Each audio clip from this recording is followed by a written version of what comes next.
ఇక Asia cup T20 టోర్నీలో లీగ్తో పాటు సూపర్ 4 దశను భారత్ గ్రాండ్గా ముగించింది. చివరి మ్యాచ్లో భారత్ సూపర్ ఓవర్లో శ్రీలంకపై విక్టరీ సాధించింది.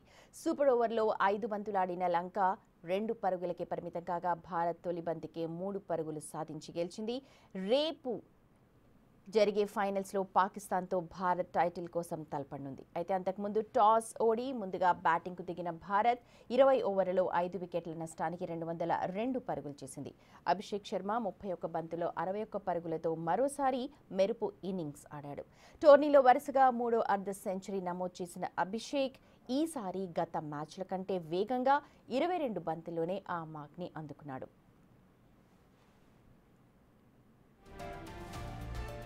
మిడిల్ ఆర్డర్లో తిలక్ వర్మ 34 బంతుల్లో 49, సంజు శాంసన్ 23 బంతుల్లో 39 కీలక పరుగులు సాధించడంతో జట్టు భారీ స్కోర్ నమోదు చేయగలిగింది.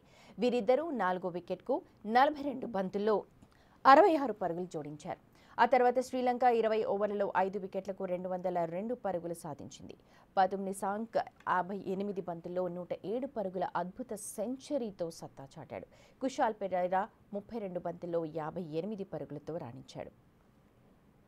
వీరిద్దరూ రెండో వికెట్కు 70 బంతుల్లోనే 127 పరుగులు జోడించి విజయంపై ఆశలు రేపారు. అయితే చివర్లో భారత బౌలర్లు కట్టడి చేయడంతో లంక విజయ లక్ష్యం చేరలేకపోయింది. ఈ ఛేదనలో తొలి ఓవర్లోనే కుశాల్ మెండిస్ డకౌట్ అయిన నిస్సాంక పెరీరా కలిసి శ్రీలంక ఇన్నింగ్స్ని నడిపించారు. భారత బౌలర్లందరినీ సమర్థంగా ఎదుర్కొన్న వీరిద్దరూ దూకుడుగా బ్యాటింగ్ చేశారు. ఫలితంగా 10 ఓవర్లలో జట్టు స్కోరు 114 పరుగులకు చేరుకుంది. అయితే గెలుపు దిశగా సాగుతున్న సమయంలో తక్కువ వ్యవధిలోనే 3 వికెట్లు కోల్పోయింది. నిసాంక పోరాడినా జట్టును గెలుపు తీరం చేర్చడంలో విఫలమయ్యాడు. హర్షిత్ వేసిన ఆఖరి ఓవర్లో లంక విజయానికి 12 పరుగులు అవసరం కాగా 11 పరుగులే వచ్చాయి. ఈ మ్యాచ్లో బుమ్రా, శివం దూబేలకు విశ్రాంతినిచ్చిన భారత్ తుది జట్టులో అర్ష్దీప్ సింగ్, హర్షిత్ రాణాలకు చోటు కల్పించింది.